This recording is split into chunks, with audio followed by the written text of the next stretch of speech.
My name is Morgan Ellington, and I'm 30. Competence doesn't sparkle, it calibrates.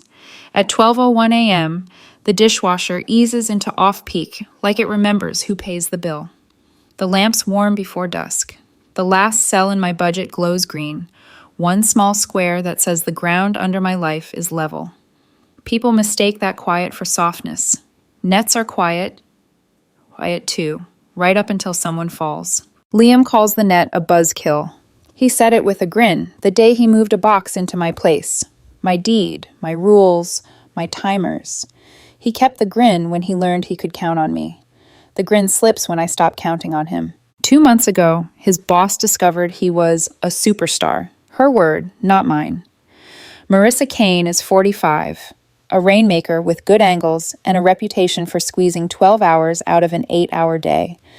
Suddenly, there were late strategy dinners, weekend client emergencies, and designer receipts that didn't line up with a 29-year-old's salary. When I asked, he kissed my forehead and delivered the line he'd practiced on the drive home. "Babe, this is just what the fast track looks like. You wouldn't get it." I didn't get it. But I'm not stupid. I manage logistics. You can call it operations or systems design. Where I live, it means you find the weak point and you stop pretending it won't break. Our weak point sat on the coffee table, the living room iPad. We used it to stream movies, order food, argue over trivia nights. He'd used it to check his personal email and never logged out. I didn't go looking. I was searching for a recipe and his inbox was simply there, like a door someone else forgot to close. An email from him to himself sat on top of the stack, a forward from his work account. Subject, 2 expense approvals. I tapped. It wasn't just dinner, it was architecture. Thread after thread between Liam and Marissa, meticulous and banal at the same time, like a spreadsheet pretending to be romance. Client dinner, Le Fantôme, $150. The night he told me he was having wings with his college buddies. Team building strategy weekend, Vineyard Hotel, $2,200. Spa treatments for a team of 2.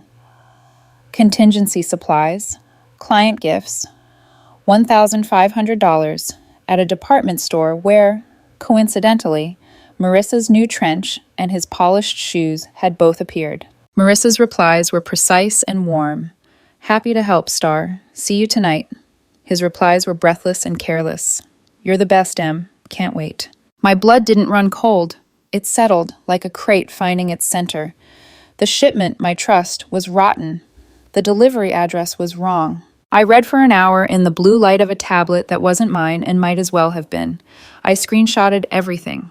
Every approval, every flourish, every client gift that smelled like 2 people who believe policies were for other people. I moved the screenshots to a secure drive he didn't know existed, a folder named with a date and a word I wouldn't forget. Then I opened a browser and researched the variables. Marissa Kane. Married? Yes. Husband. Daniel Kane. Partner at a family law firm with a reputation for turning ice into steam and steam into judgments. I clicked through firm bios, noted his practice area, high asset divorce, reputational remediation, marital fraud. A smile touched the corner of my mouth, not because I'm cruel, but because the system had finally offered me a lever. I waited 2 weeks. I made dinner and listened to Liam complain about bandwidth and runway and how creatives don't understand the pipeline. I nodded. I watered the plants. I filed my quarterly estimate and set a reminder for the air filter change. He set reminders for nothing. The apartment stayed clean. The lies tracked mud. On a Tuesday, he dressed too carefully for a casual check-in. The cologne he only wore on birthdays. A shirt he ironed, which meant he'd asked his mother how to do it. He tied his shoes and glanced at me to see if I would ask. I didn't. At 7:06 p.m. my phone buzzed. "Liam, don't freak out. I'm going to dinner with my boss. Big project. Just us. Behave." The text landed with a soft click, like a lock finding the groove. The condescending emoji blinked at me from the screen. I took a breath and watched my hands steady. Calm is a choice. I made it. Me, enjoy. I set the phone down and opened my laptop. A nameless email account already waited. Clean, new, spun up yesterday between a reminder to descale the coffee maker and a meeting invite I'd declined. The subject line wrote itself. Urgent. Expense report, fraud and misuse of funds. Marissa Kane, marketing. The body was simple, courteous, anonymous. I am a concerned employee. Ms. Kane has been using company funds to finance an affair with her subordinate, Liam Hart. Attached are examples of hotel bookings, spa treatments, and luxury goods disguised as client dinners and team building. I suggest an immediate departmental audit. I wish to remain anonymous. I attach 10 screenshots, the neatest column of numbers I'd ever loved. But systems solve more than one problem at a time. Liam wanted me predictable. He wanted me quiet. He wanted me to believe the fast track required silence from people who weren't fast. At 7:10 p.m., I opened the ride-share app. Le Fantôme was predictable too. White tablecloths, great lighting for photos that pretend to be candid. Pickup, Les Fantômes. Destination, Kane and Barlow, LLP. Daniel's office. One way. Paid in full. I typed, change of plans. Your ride is here. Then, while the car icon crawled toward him, I blocked Liam's number, logged him out of the streaming apps, and removed his thumbprint from the front door lock. The chain slid into place with the kind of quiet that makes people nervous. My living room returned to its baseline hum. Fridge, thermostat, the small click of timed bulbs shifting into evening. In an hour, a phone would ring. A man who mistook generosity for weakness would be whispering from a closet, asking what I'd done. I would tell him the truth in a language he could understand. You can route anything if you know the map. I walked to the study and pulled the ugly abstract he'd insisted on hanging above my desk an inch off the wall. He said an ex, Jenna, the one who teaches yoga like it's religion, knew the artist. The colors fought like they'd never met. I pressed the frame back into place and exhaled. At 7:43 p.m., the phone vibrated with an unlisted number, exactly on time. I let it ring twice. Then I answered. Hello? Morgan, what did you do? Liam's voice was frantic, the kind that skips consonants. In the background, I could hear traffic, a door slamming, the distant chime of an elevator. Where are you? I asked evenly, though I already knew. I'm at just Marissa's husband's office. The Uber dropped me off here. He's downstairs. Diana called him. She saw me on the security feed. Morgan, please, you have to call them. Tell them it's a prank. Tell them it's not real. Not real? I said softly. Like the hotel invoices, the $1,000 dinners? Those weren't real either, right? Morgan, stop it, please. They're both here. I think they're going to... You sound like you've got a high-value asset in the wrong delivery zone, I said, my tone clinical, like I was in a meeting. You might want to call logistics. What is wrong with you? He shouted. Nothing at all. I just fixed a routing error. And I hung up. I didn't sleep that night. Not because of guilt. Guilt implies doubt. I felt only the strange calm that comes when every system you've designed finally works. At 1:30 a.m., pounding rattled the door. Not polite knocks, siege knocks. Morgan, open this door, you psycho! What did you do? You ruined my life! I sat on the couch, the remote in my hand, a documentary still playing. Morgan, I swear I'll tell them you assaulted me. I'll tell the cops. That part made me look up. The word assault has a certain legal weight. I reached for my phone, opened the voice recorder app, and set it on the table. Her voice on the other side of the door cracked and rose. I'm calling the police! Perfect, I murmured. The flashing lights came 20 minutes later, painting the blinds in red and blue stripes. A firm knock. Ma'am, police? I opened the door with the chain still latched. 2 officers stood there. Liam hovered behind them, face streaked with sweat and fury. Officer 1. We got a call from this gentleman. He says you locked him out of his apartment. I blinked once, slow. This is my condo. He was my boyfriend. He's not on the mortgage, doesn't pay rent, and tonight he decided to end our relationship by screaming through my door. He's been threatening to make a false assault report. I have it recorded. The officers looked at each other. Can we hear it? I played the last minute, the part where Liam promised he'd tell them I hit him. The audio filled the quiet hallway. The first officer exhaled. Sir, this sounds like a civil dispute. You need to leave tonight and arrange to collect your belongings later. Do not come back without notice. Liam sputtered. She hacked my emails. She set me up. Officer 2 raised a brow. You're saying your ex used your own email account to send messages you wrote? He stared at the floor. That's not... Sir, the officer said gently, you need to go. I watched from the doorway as Liam stepped back into the cold air. His hair was mussed, his suit jacket wrinkled, his confidence unraveling thread by thread. The officers guided him down the hallway until the sound of their steps disappeared. I closed the door, locked it, and leaned against it until the vibrations in my chest settled. By morning, the story had begun to move through the wires. I didn't push it. I didn't have to. HR departments are rumor factories that run 24 hours. By noon, an industry blog had already posted, "Executive under investigation for expense fraud." No names yet, but people talk. At 3:00 p.m., my phone rang. "Morgan?" The voice was too smooth, too rehearsed. Liam's mother. "Mrs. Hart." She sighed dramatically. "He's here, and he's a wreck. I hope you're proud. Do you realize what you've done?" "I realize he's been committing fraud with his boss's credit line." "Fraud? Don't be ridiculous. Marissa was mentoring him." "Is that what they're calling it?" "Ambitious people work late," she snapped. "You were always so controlling. Your schedules, your budgets, your little charts. You suffocated him." "I maintain the lights and the roof you both enjoyed. I'll take suffocation over eviction." "Morgan, he's lost everything. His job, his reputation. He says you tricked him into that Uber." "I ordered him a car. He stepped inside. Adults make choices." There was a long silence, then a hissed verdict. "You'll regret this." She hung up. I made coffee, steady and black. The apartment was a quiet I hadn't heard in months. Then my phone buzzed again, a new number. "Hello? Ms. Ellington?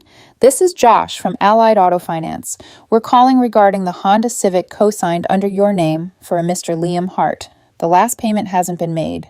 "Of course. How much is outstanding?" $482. The vehicle may be eligible for repossession." "I'll cover it," I said. "Send the paperwork to my email." By sunset, I'd arranged a tow. They picked it up from his parents' driveway, where it sat like a forgotten promise. The retrieval fee was mine, but the peace was priceless.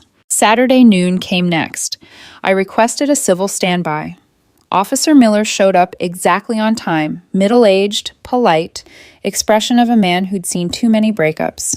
The buzzer rang. Liam, flanked by his parents. His father looked like a thundercloud in business slacks. I opened the door. Boxes lined the entryway, labeled in clean handwriting. Kitchen, closet, miscellaneous. Officer Miller cleared his throat. "Let's keep this simple. Ms. Ellington stays back here. You collect the boxes. No arguments." Liam's mother's eyes darted over the stacks. "This is it? Where's the Vitamix? The mirror?" "In box 7, I said. "The mirror's from Home Goods. Fragile, not antique." Her jaw tightened. Liam avoided my gaze. He began carrying boxes to the hall, muttering inventory like a man reciting regrets. When he reached the last one, he stopped. "Where's my laptop?" I pointed. "Black backpack, top of the stack." "No, my work laptop. You stole it. That's how you got those emails." "Liam," I said quietly, "you left your personal email open on our shared iPad. You forwarded those messages to yourself. I didn't need your laptop. You just needed better passwords." His mother gasped. His father muttered something unprintable. Officer Miller sighed. "Okay, folks, that's enough. Time to wrap it up." They carried the last box out. Liam lingered in the doorway. "This isn't over, Morgan. You'll see. I'll get a lawyer. You owe me for emotional distress." "I owe you nothing," I said. "You were a guest, and you've overstayed." The door clicked shut behind them. For 2 days, peace held, until the envelope arrived. Heavy paper, embossed letterhead. A demand letter. The letter was printed on thick ivory stock, the kind meant to intimidate. "Notice of intent," it read. I skimmed, pen in hand. Allegations. Intentional infliction of emotional distress. Violation of tenant rights. Malicious defamation. Demands. $10,000 for reputational harm. $3,500 for damaged property. Apparently the blender now made a weird noise. Plus first and last month's rent for a comparable luxury apartment. The final paragraph caught my eye. It demanded the immediate return of a painting belonging to Mr. Hart, an abstract canvas by noted artist Jonathan Vale. The ugly painting. The one hanging in my study. The one I'd nearly thrown out twice. I took it off the wall. The backing paper crinkled, revealing a small metal tag screwed to the stretcher. Property of Kane & Co. Executive Loan Program. Art piece. Measure 088B. My laugh startled even me. Sharp, short, clean. He hadn't even bought it. He'd stolen it from Marissa's company. I photographed the tag, then the painting itself, and opened that same anonymous email account. Subject, Urgent. Expense report. Fraud. Additional information. Dear all, it has come to my attention that in addition to prior fraudulent expenses, Liam Hart may also be in possession of company property, a painting from the Executive Loan Program. Attached are photos, including a close-up of the property tag. Please advise on retrieval protocol. Regards, a concerned party. I see Daniel Kane's firm and hit send. 6 hours later, my phone rang. A woman's voice, measured, calm, deadly precise. This is Camille from Kane and Barlow, Mr. Kane's paralegal. We'd like to arrange retrieval of company property this afternoon. Will you be home at 4? At 4, I said. She thanked me, then added, You did the right thing, Ms. Ellington. The line clicked dead. At 3:58, a courier in white gloves arrived with paperwork and a padded crate. He handled the garish painting like it was crown jewels, sealed it with tamper tape, and had me sign a form acknowledging release of property valued at $22,000. He left. The silence afterward felt expensive. 3 days later, my own lawyer, whom I finally hired after the demand letter, drafted a short response. Dear counsel, we note with interest your client's demand for return of stolen corporate artwork. We further note that any additional contact will be considered harassment. Sincerely, D. Patel, Eskersh. We never heard from Liam's lawyer again. But Liam wasn't done. A week later, a new number flashed across my screen. I almost let it go to voicemail. Almost. Morgan, please. His voice cracked, raw and thin. You have to help me. No, I said flat. They're going to press charges. Marissa's company is pursuing criminal theft over the art loan. She said I took it, but it was hers. She told me to keep it for inspiration. That must be hard. Morgan, please, Daniel's behind all this. He's ruining me. You can fix it. You can tell them you forged the emails, that you set us up because you're jealous. I'll pay you. There it was, the entitlement undiluted. How much? I asked. $15,000, he blurted. That's all I have left. Just tell them it was you, that you were angry, that you made everything up. I paused. Not for the offer, for the audacity. Liam, I said quietly, you used my home like a cover story. You called me predictable while you signed fake receipts. You thought I'd never notice because I keep lists. But you're confusing order with weakness. The only thing predictable about me is that I finish what I start. He made a small sound, a half sob, half laugh. You're cold. No, I'm thorough. I hung up. From what I heard through the industry grapevine, the aftershocks were total. Marissa, fired. Named in the complaint, marriage officially over. Daniel Kane filed for divorce within a week of the scandal breaking, froze her accounts, and began coordinating with prosecutors. Liam, blacklisted, facing charges for fraud and theft. His mother called one last time. You destroyed him, she said. No, I said. He destroyed himself. I just sent the paperwork. That night, I took the blank space where the painting had hung and replaced it with a calm landscape. Distant hills, a quiet lake, nothing trying too hard. $200. Frame included. Receipt filed. I stood back, hands steady. The dishwasher clicked to off-peak. The thermostat sighed into night mode. The last cell in my budget glowed green. Competence doesn't sparkle, it hums. And sometimes silence is the loudest justice there is.